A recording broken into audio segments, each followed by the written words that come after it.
जहां एक तरफ पूरे देश में बकरीद की तैयारियां जोरों पर है, वहीं दूसरी ओर पश्चिम बंगाल में कथित बांग्लादेशी घुसपैठियों को लेकर हलचल तेज हो गई है। राज्य के कई सीमा क्षेत्रों में ऐसे लोगों की गतिविधियां बढ़ती नजर आ रही हैं जो कथित तौर पर अवैध रूप से भारत में रह रहे थे और अब अपने देश लौटने की तैयारी कर रहे हैं। कई बॉर्डर चेक पॉइंट्स पर बड़ी संख्या में लोग जमा होने लगे हैं। बताया जा रहा है कि सरकारी कार्रवाई और नए कानूनी निर्देशों से डर के कई परिवारों ने वापस लौटने का अब फैसला किया है। इन हालातों के बीच कई ऐसे परिवारों की कहानियां सामने आ रही हैं जिनकी जिंदगी अब असमंजस और डर के बीच फंस गई है। ऐसी एक महिला है रोजीना बीवी। उन्होंने बताया कि वह उनके परिवार पिछले 7 वर्षों से भारत में रह रहे थे। उनके मुताबिक वे अपने पति सैदुल के कैंसर के इलाज के लिए भारत आए थे। इलाज की प्रक्रिया लंबी चली और इस दौरान परिवार भारत में ही रह गया, लेकिन अब हालात पूरी तरह बदल चुके हैं। रोजीना का कहना है कि नए सरकारी निर्देशों के बाद उनके मकान मालिक ने उन्हें घर खाली करने को कह दिया। सरकारी कार्रवाई के डर से उनकी जिंदगी मुश्किल हो गई है और उनके सामने अपने देश लौटने के अलावा कोई दूसरा विकल्प मौजूद नहीं है। अब उन्होंने बताया कि डर और अनिश्चितता ने उनका परिवार पूरी तरह तोड़ दिया है। इसी मुद्दे पर राजनीतिक बयानबाजी भी तेज हुई है। पश्चिम बंगाल सरकार के मंत्री दिलीप घोष ने साफ शब्दों में कहा कि बांग्लादेशी नागरिकों को भारत में रहने की अनुमति नहीं मिलनी चाहिए। उन्होंने आरोप लगाया कि ऐसे लोग केंद्र और राज्य सरकार की कई योजनाओं का लाभ उठा रहे हैं। उनके मुताबिक वर्षों से उन्हें नागरिकता, वोटर ID, आधार कार्ड और मतदाता सूची के नाम जैसी सुविधाएं देकर राजनीतिक लाभ लेने की कोशिश की गई। दिलीप घोष ने आगे कहा कि अब ऐसे लोगों की पहचान की जाएगी और उन्हें अलग किया जाएगा।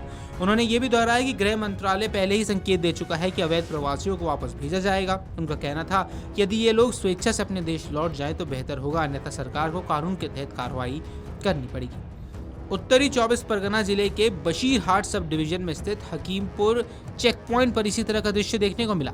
मंगलवार सुबह 100 से ज्यादा बांग्लादेशी पुरुष और महिलाएं यहाँ इकट्ठा हुई। इनमें से अधिकांश लोग अंतर्राष्ट्रीय सीमा पार करके अपने देश लौटने की इच्छा जता रहे थे। इसी भीड़ में मौजूद 36 वर्षीय सबीना खातून की कहानी बेहद भावुक है। वह अपने 2 छोटे बच्चों के साथ सीमा के पास बैठी हुई थी। सबीना ने बताया है कि कई साल पहले वह दलालों की मदद से अवैध रूप से भारत में दाखिल हुई थी। बाद में उन्होंने एक भारतीय नागरिक से शादी कर ली।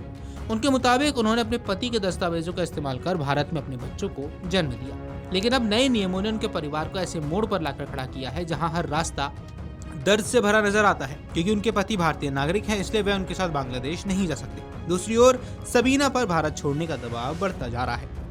सीमा पर बैठे हुए अपने बच्चों को देखते हुए भावुक हो गई और आंखों में आंसू लिए कहा कि बांग्लादेश के सतखीरा में उनका परिवार जरूर है, लेकिन उन्हें नहीं पता कि अब जिंदगी उन्हें दोबारा कैसे मिलवाएगी। उनका सबसे बड़ा डर अपने बच्चों के भविष्य को लेकर है।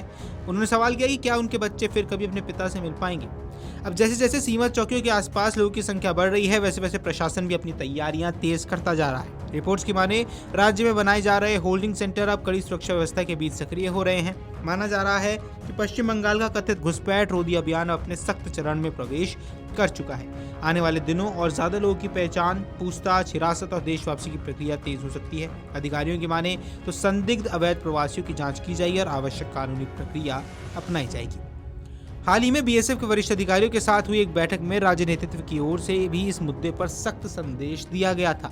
बैठक में कहा गया कि जो लोग नागरिकता संशोधन कानून यानी CAA के दायरे में नहीं आते हैं, उन्हें अवैध घुसपैठी माना जाएगा। ऐसे मामले में पुलिस कार्रवाई करेगी और जरूरत पड़ने पर संबंधित लोगों को BSF को सौंप दिया जाएगा। इसके साथ ही राज्य सरकार ने अलग अलग जिलों में होल्डिंग सेंटर बनाने की प्रक्रिया शुरू की है। इन केंद्रों का उद्देश्य संदिग्ध अवैध प्रवासियों को अस्थायी तौर पर रखना बताया जा रहा है।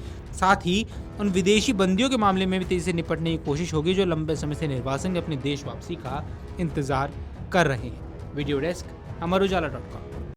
अगर आप ये वीडियो YouTube पर देख रहे हैं तो हमारे चैनल को सब्सक्राइब कर बेल आइकन दबाएं और Facebook पर देख रहे हैं तो हमारे पेज को लाइक करें।